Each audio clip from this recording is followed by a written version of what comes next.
सुप्रभात। मैं जगेंद्र राणा। हर हाल में ईश्वर का शुक्रिया अदा की। हर हाल में ईश्वर का शुक्रिया अदा की। यह है आज का हमारी आध्यात्मिक चर्चा का विषय। ईश्वर का शुक्रिया हर हाल में अदा करना चाहिए। जब इंसान सुखी जीवन व्यतीत करता है तब ईश्वर की ओर रुझान कम हो जाता है, और जब उस पर कोई विपदा आ पड़ती है तब अक्सर उसका चित्त डामाडोल होने लगता है। तो आवश्यकता तो है कि सुख और दुख दोनों में ही उसे परमपिता की याद बनाए रखे, उस परमपिता की याद बनाए रखे और उसका शुक्रिया अदा करते रहे। एक समय की बात है कि एक गरीब पति पत्नी थे। वे अकेले ही नियमित रूप से नमाज पढ़ते थे। गरीबी इतनी थी कि एक ही पवित्र कपड़ा पहनने को था। जब आदमी नमाज पढ़ता तो वो उसे पहन लेता, और जब औरत नमाज पढ़ती तो वो पहन लेती। इस तरह एक ही वस्त्र से दोनों आदमी और औरत नमाज बारी बारी से पढ़ते और ईश्वर का शुक्रिया अदा करते कि कितनी मेहरबानी तुमने हम पर बख्शी है कि हमें कम से कम एक वस्त्र तो मुहैया किया, जिसे तुम्हारी याद तो कर लेते हैं हम दोनों।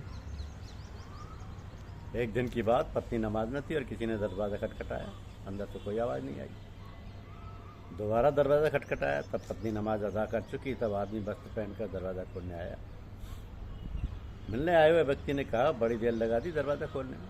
पति महोदय ने फरमाया, भाई क्या करूं, गरीबी में ईश्वर ने एक ही वस्त्र मुहैया करवाया हम दोनों के बीच, और जब आपने दरवाज़ा खटखटाया तब मेरी पत्नी वो वस्त्र पहने नमाज अदा कर रही थी, तो मैं कैसे दरवाज़ा खोलता। रात को जब पति पत्नी सो गए, उन्हें एक स्वप्न हुआ कि ए इंसान, तुम्हें शुक्रगुजार होना चाहिए ईश्वर का कि कम से कम एक वस्त्र तो तुम दोनों के बीच में है, और तुमने इस बात की गिला की कि तुम्हारे पास गरीबी में एक ही वस्त्र है। हर हाल में उसका शुक्रिया अदा करना चाहिए था।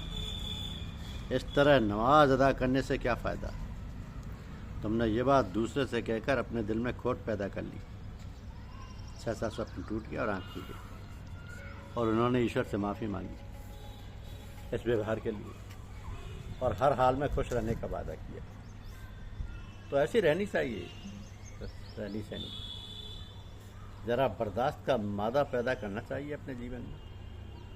आजकल यदि किसी को जरा भी परेशानी होती है तो मुश्किल हो जाता है उसका जीवन। अपने बुजुर्गों की ओर देखें, कितने कष्ट सहकर उन्होंने इस आध्यात्म विद्या का संचार कर पाया। हमारा भी यही धर्म बनता है कि उनके बतलाए हुए मार्ग का अनुसरण करें और अपने जीवन का अपने जीवन का उत्थान करें, क्योंकि जब तक दृष्टि शुद्ध रहती है किसी प्रकार की वासनाओं की मिलौनी नहीं होती, तभी तक हमारे शरीर के सारे आचार विचार और व्यवहार शुद्ध एवं पवित्र रहते हैं। शुद्ध पवित्र उन्हीं कर्मों को कहेंगे जो ईश्वरीय इच्छानुकूल हों। ईश्वरीय इच्छानुकूल कर्म वही होंगे जिनमें हमारी इच्छा शामिल नहीं होगी। अब इसकी पहचान यह है कि हमें सुख और दुख नहीं व्यापेगा, हानि लाभदायक जो दृश्य हैं उन पर प्रभाव नहीं होगा, क्योंकि वो तो ईश्वर प्रेरित कार्य हैं।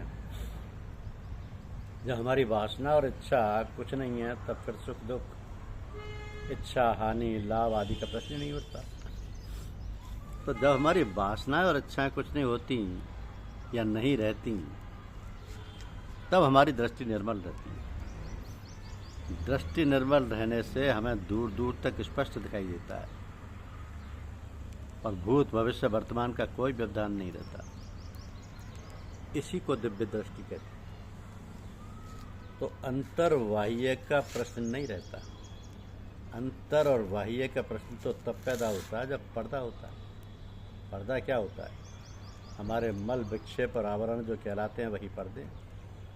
मल स्थूल शरीर में होते हैं, विक्षेप सूक्ष्म शरीर अथवा मन में होते हैं, और आवरण कारण शरीर में होते हैं। मल तो होते हैं स्थूल शरीर में,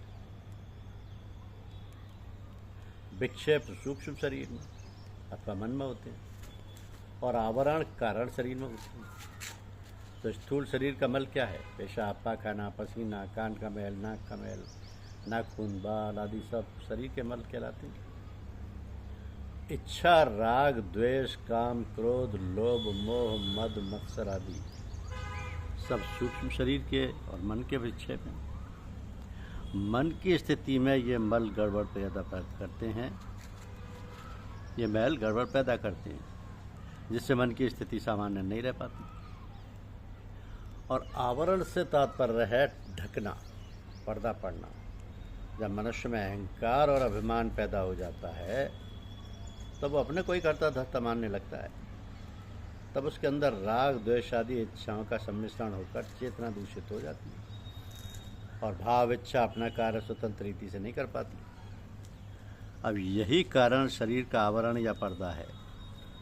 सच बात तो यह है कि कार्य जो जहाँ जैसा होना है वो तो होता ही है, किंतु जब हम उस कार्य का कर्ता स्वयं को मानते हैं और कहते हैं कि कार्य हमने किया, ये हमारा है, ये तुम्हारा है, तुमने किया है, इस प्रकार का जब विचार और संकल्प बन जाता है तब अहम भाव होने के कारण अपने को हम कर्ता धर्ता मानने लगते हैं। तो फल तो उसका भोक्ता भी हमें ही बनना पड़ता है और भोग भोगने के लिए हमें पुनः शरीर धारण करना पड़ता है।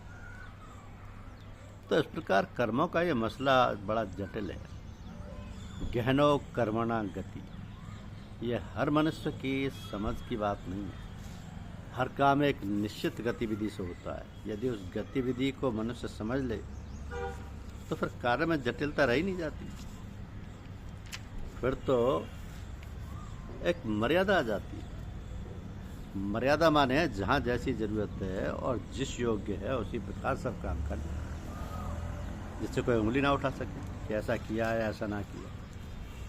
अब मर्यादा पुरुषोत्तम राम ने अपने जीवन काल में यही सब दिखलाया है और गोस्वामी तुलसीदास जी ने सरल भाषा में वे सारी बातें बड़े रोचक कथानक के साथ दोहा और चौपाइयों और छंदों में वर्णित की। मगर कहने और करने में बड़ा अंतर है। न जाने कितने लोग रामायण का पाठ नित्य करते हैं किंतु जीवन में उसको उतार नहीं पाते।